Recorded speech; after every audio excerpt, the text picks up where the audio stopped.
Hello students, आज हम हमें प्रीवियस संगीत का सेकंड यूनिट का सेकंड टॉपिक कंटिन्यू करेंगे। हम देख रहे हैं विभिन्न संगीत वाद्यों की उत्पत्ति और उनका विकास। पिछले वीडियो में हमने तबले के बारे में चर्चा की थी, उसी को हम कंटिन्यू करेंगे। हम देखेंगे तबले के अंग। दाहिना तबला लकड़ी का बना होता है और बायां मिट्टी का या फिर किसी धातु का। इन दोनों के ऊपर चमड़ा मंडा होता है जिसे पूड़ी कहते हैं। पूड़ी के किनारे के चारों ओर चमड़े की गोट लगी रहती है जिसे पट्टी कहते हैं। दाहिने तबले के पूड़ी के बीच और बाएं डग्गे की पूड़ी के बीच से कुछ हटकर स्याही लगी रहती है। दाएं व बाएं की दोनों पूड़ियाँ चमड़े की डोरी से बंधी रहती हैं। इन्हें बद्दी भी कहते हैं। चाटी या स्याही के बीच का स्थान लव कहलाता है, इसे मैदान भी कहते हैं। पूड़ी के चारों ओर गोट के किनारे पर चमड़े के फीते का बुना हुआ गजरा लगा रहता है। झालों में लकड़ी के गट्टे लगे रहते हैं जिन्हें नीचे खिसकाने पर तबले का स्वर नीचा होता है। स्वर को जब अधिक ऊंचा नीचा करना होता है तभी गट्टे ठोके जाते हैं। मामूली से उतार चढ़ाव के लिए चाटी, किनारे वाली पगड़ी या गजरे पर हल्का आघात करने से ही काम चल जाता है। तबले के 10 वर्ण होते हैं। धा, धिन, किट, तिन, ना, क, धी, धिन, धी, ता, किट।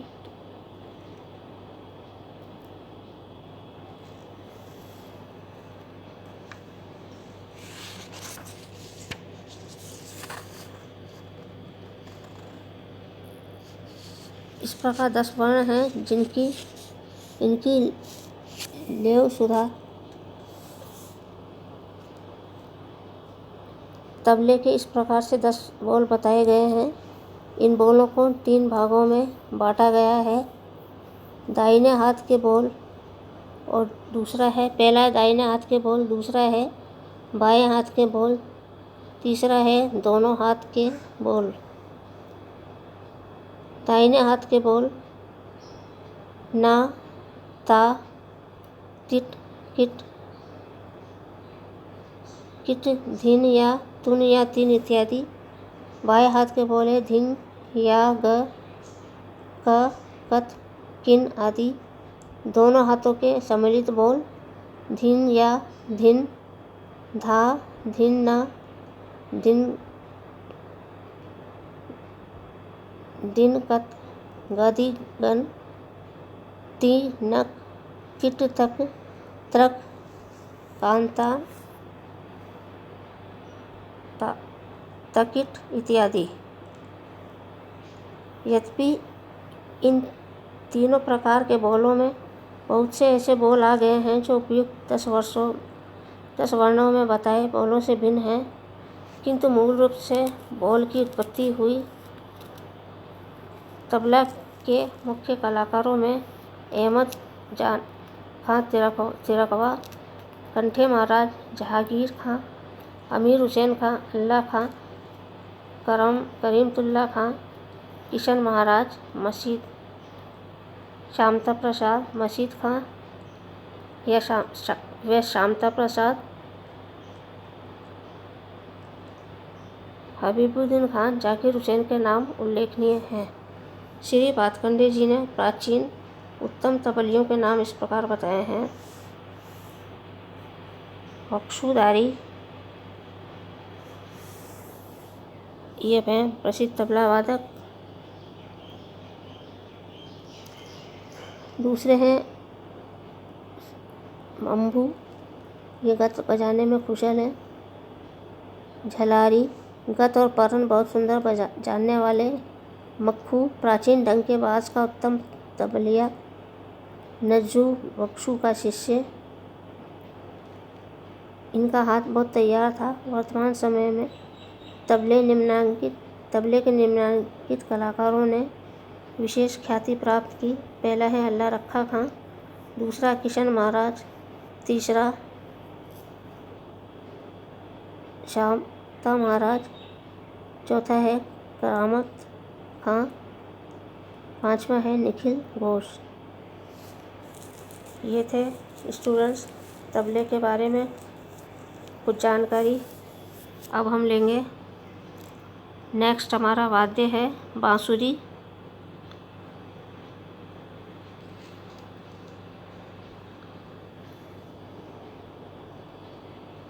जयंग देव ने नाड़ी नामक वाद्य का उल्लेख मिलता है। जयंग देव में नाड़ी नामक वाद्य का उल्लेख मिलता है, जिसे वंशी वाद्य का प्राचीनतम रूप माना जाता है। नाड़ी समस्त नोशन से बनता है। कालांतर में इसका निर्माण बाँस से होने लगा। नाउदीप शिक्षा नामक ग्रंथ में नारद वैदिक संगीत और लौकिक संगीत के स्वरों के संबंध को स्पष्ट करने के लिए वेणु वाद्य का सहारा लिया। प्राचीन कालीन तमिल साहित्य में वंशी के लिए कुलाल संज्ञा का प्रयोग होता था। शिल्प तत्दिकारंग नामक ग्रंथ से यह स्पष्ट उल्लेखनीय है कि वीणा के तारों को मिलाने के लिए वंशी वाद्य का प्रयोग किया जाता है।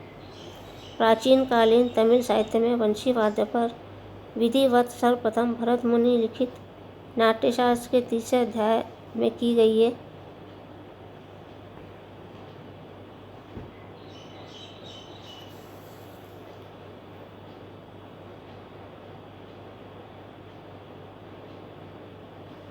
भरत मुनि ने बताया है कि वंशी पर क्रमशः 2, 3 व 4 श्रुतियों वाले स्वर उत्पन्न होते हैं। इस वाद्य को अपने स्थान से विचलित न होने वाला, अविच्छिन्न और वर्ण अलंकार से युक्त, मंद्र व मधुर गीत ध्वनि से युक्त होना चाहिए।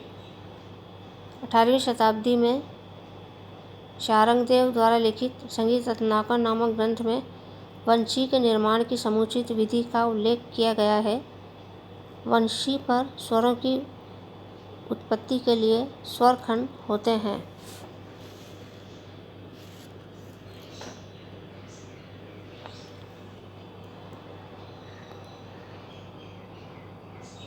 पहला एक वीर 14 उंगली वाला, दूसरा होता है उष्माभोति 13 उंगली वाला, तीसरा ज्यूसस आघात सहित 6.5 उंगली वाला, 6.5 चतुर्मुद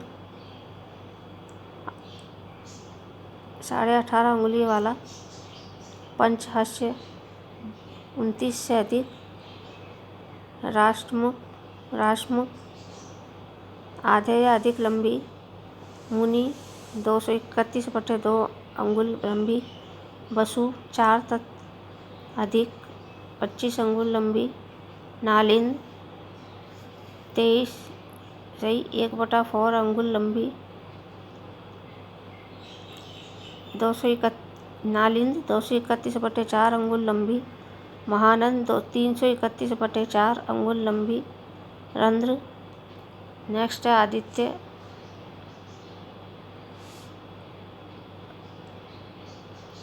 28 अधिक 331/2 अंगुल, विश्वभूति 331/2 अंगुल लंबी, मनु 391/2 अंगुल लंबी। कहीं पर वंशी की धारणा का विधि तथा 7 स्वरों के लिए विद्यापाली की विधि का भी उल्लेख किया गया है। शारंगदेव ने वंशी की 5 गतियों का भी उल्लेख किया है। पहली है कि कतिन, दूसरी नलिता, तीसरी है मुक्त, चौथी अति मुक्ता और नेक्स्ट है निर्विकार। शारंगदेव ने फूक के 12 मुक्त गुण बताए हैं। पहला है स्नेहगंधा, दूसरा है घनता, तीसरा है रंजकता, चौथा है स्पंजय, पांचवा है प्रचुरता, छठा है लालित्य, सातवां कोमलता, आठवां है नाद नौशरण, नवा है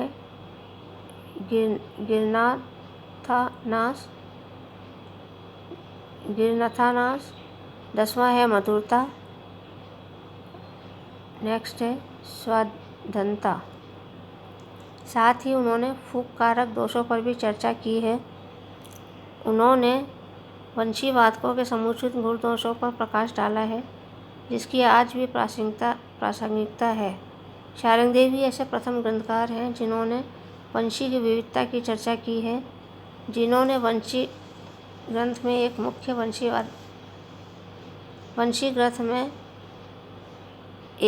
मुख्य वंशीवादक होता है, उसके चार अनुयायी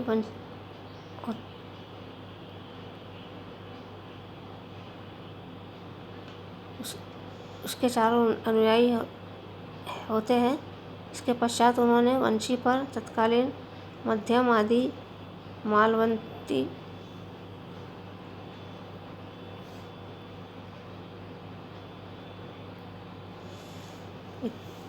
मालवनित इत्यादि रागों का वादन विधि का भी उल्लेख किया है।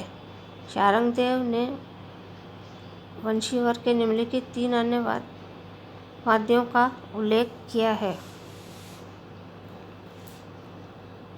आ, ओ, पा, ओ। ये वंशी निर्मित होता है, जिसकी लंबाई 1 होती है। पाविका, ये भी वंशी निर्मित होता है, इसकी लंबाई 12 अंगुल है। मुरली, ये 2 हाथों से थोड़ी लंबी है। इसमें स्वरों को उत्पन्न करने के लिए निम्न का प्रयोग किया जाता है। पहला है जिनपुरा, ये त्रिपुरा से प्रचलित होता है। माद्या, ये पश्चिम राजस्थान में प्रचलित है। बांस, ये मध्य प्रदेश छत्तीसगढ़ से प्रचलित है।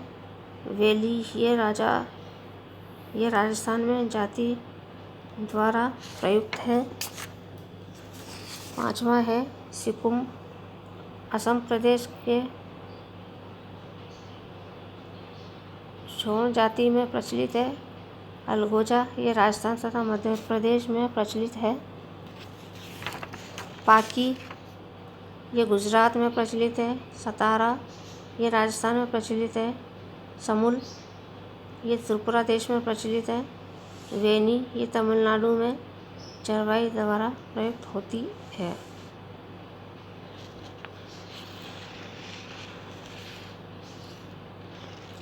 वंशी प्राय लकड़ी, चंदन, लोहा, कांसा या पीतल से बनाई जाती है।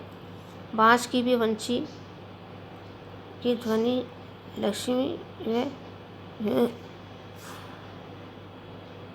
वंशी प्राय लकड़ी, चंदन, लोहा, कांसा या पीतल से बनाई जाती है। बांस की भी वंशी बनाई जाती है। बांस की वंशी की ध्वनि लकड़ी व धातु की बांसुरियों से अधिक गंभीर व माधुर्य होती है। इसको तिरछी रखकर बजाया जाता है। वंशी वादन की कथा ईसा पूर्व शताब्दी में है। प्राचीन चित्र शिल्प व ग्रंथों में इसका उल्लेख स्पष्ट मिलता है कि यह वाद्य प्राचीन काल से ही लोकप्रिय रहा है। लोक संगीत के अंतर्गत वंशी ही स्वरों का आधार रही। वहाँ से लेकर 7 स्वरों वाली वंशी का विकास हमारी संस्कृति के विकास का द्योतक है।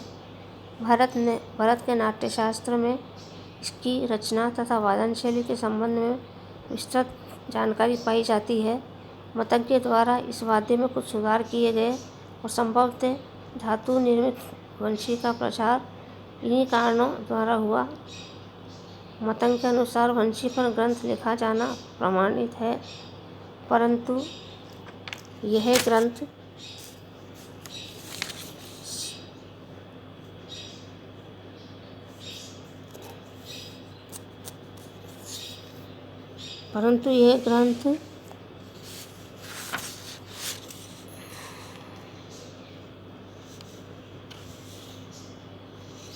संपूर्ण उपलब्ध है।